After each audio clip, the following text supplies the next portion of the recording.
Assalamualaikum warahmatullahi wabarakatuh. Halo sedulur semua, apa kabar? Semoga kita semua dalam keadaan sehat dimanapun kita berada, amin. Video ini masih belajar tentang pengetahuan para wali Allah. Kisah dan sejarahnya sampai sekarang masih melekat pada masyarakat. Khususnya masyarakat di Tanah Jawa, karya dan warisan mereka yang mencakup pendidikan, seni, dan praktik sosial telah meninggalkan jejak yang mendalam dan abadi dalam sejarah dan kebudayaan Indonesia. Simak terus videoku sampai akhir.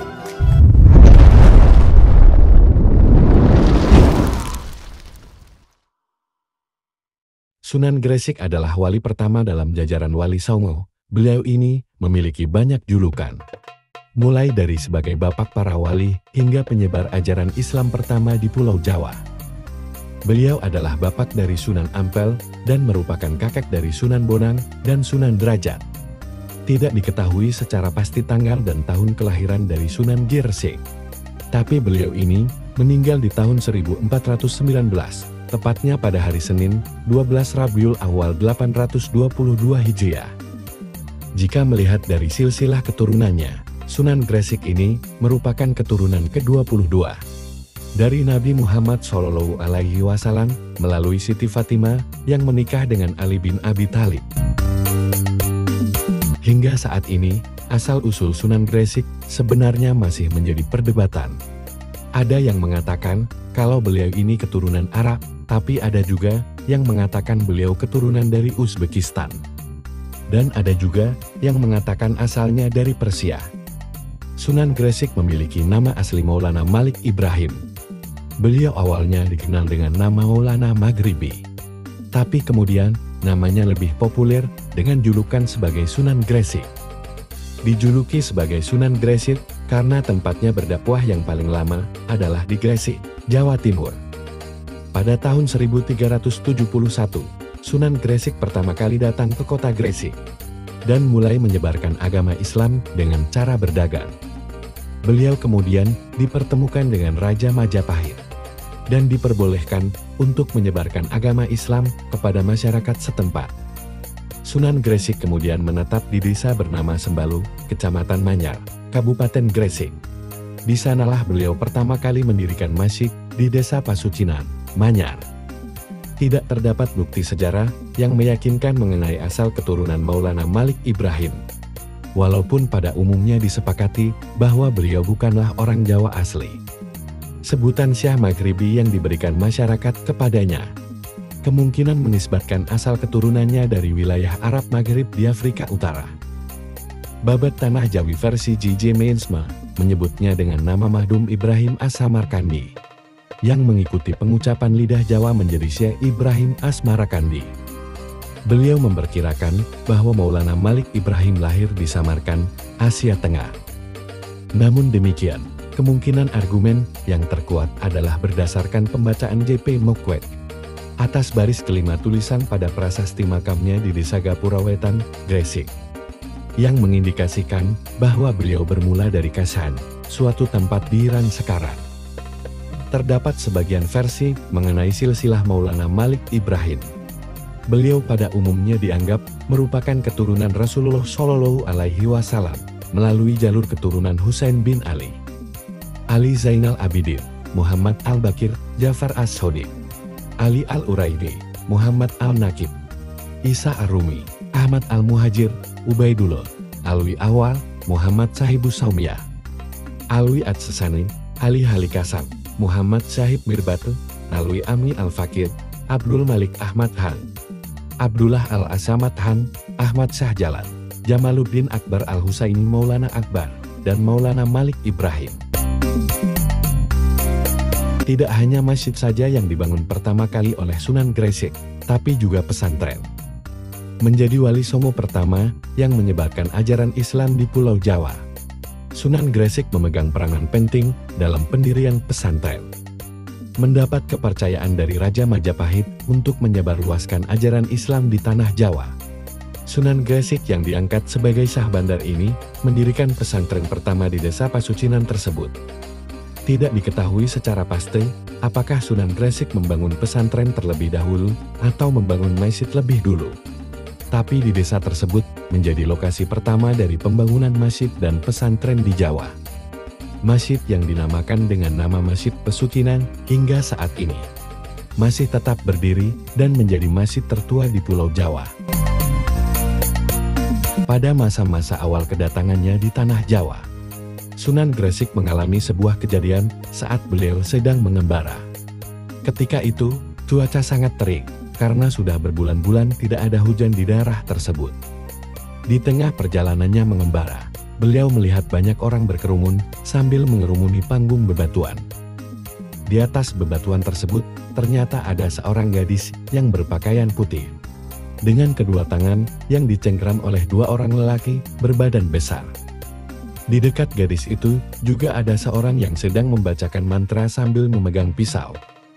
Saat Sunan Gresik bertanya pada orang-orang, beliau mendapat informasi kalau gadis tersebut sedang menjadi tumbal untuk dipersembahkan kepada Dewa Hujan karena di tempat tersebut sedang mengalami kemarau panjang. Kemarau panjang ini mengakibatkan sumur kering dan ladang tidak bisa menghasilkan panen. Ketika beliau ingin menggagalkan upacara penumbalan tersebut, kedua orang berbadan besar tersebut menyergap Sunan Gresik. Tapi baru beberapa langkah saja, kaki dua orang tersebut terasa lemas hingga tidak bisa digerakkan. Setelah mengetahui kalau korban persembahan ini adalah yang ketiga, Sunan Gresik kemudian bersama kelima muridnya menghadap kiblat lalu melakukan salat sunnah istisqa sebanyak 2 rakaat untuk memohon hujan. Tak berselang lama, turunlah hujan dengan derah. Orang-orang setempat yang sangat gembira pun berterima kasih dan ingin menyembah Sunan Gresik.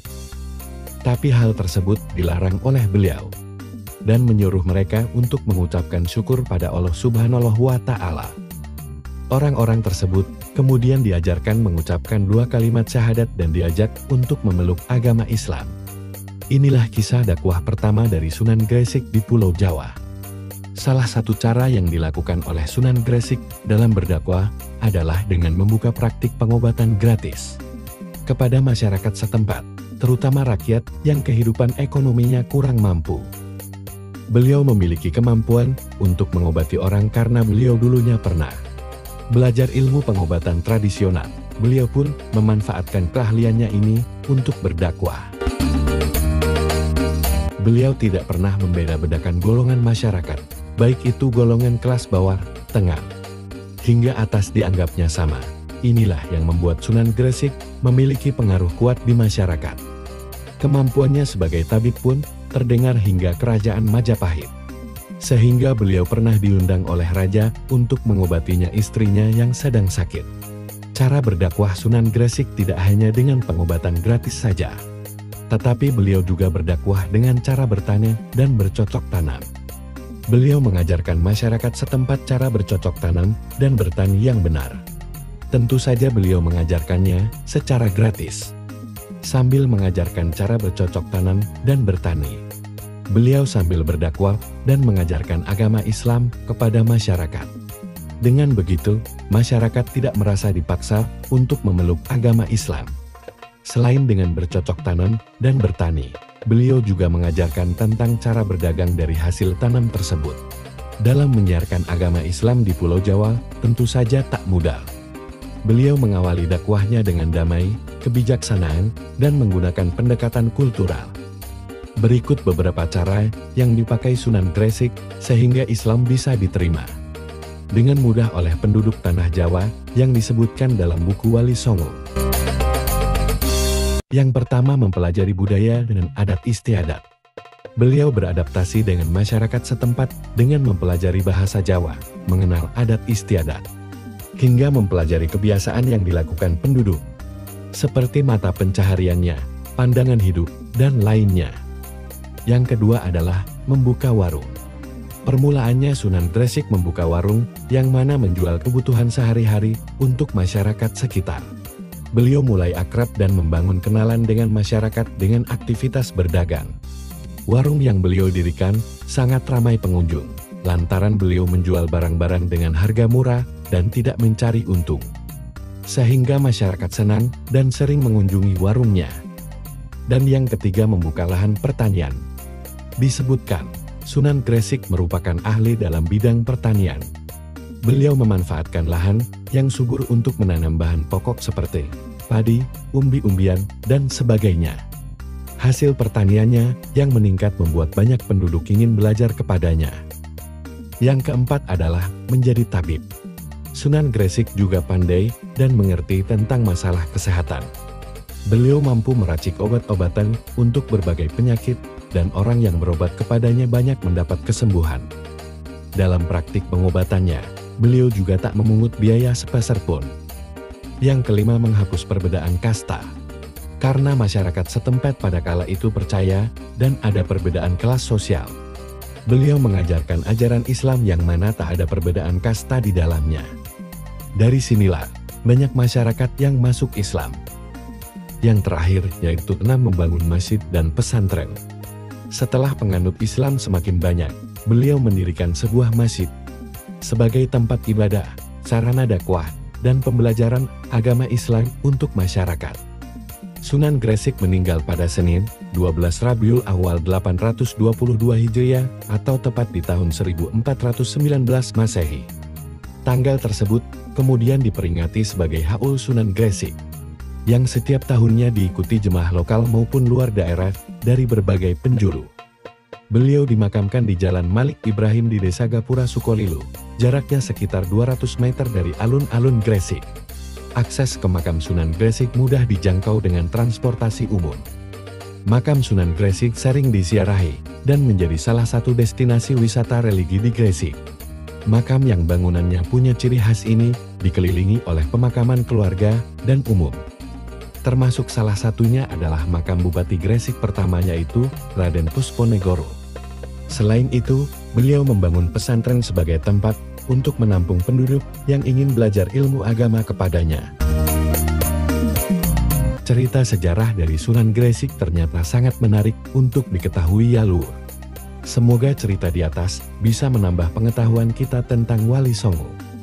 Sekian dari saya, bila ada salah kata dalam penyampaian, mohon dimaafkan. Jangan lupa like, komen, dan subscribe channel ini. Semoga kita semua diberikan kesehatan dan dipermudah segala urusannya. Amin. Wassalamualaikum warahmatullahi wabarakatuh. Salam di Kengane Pusat.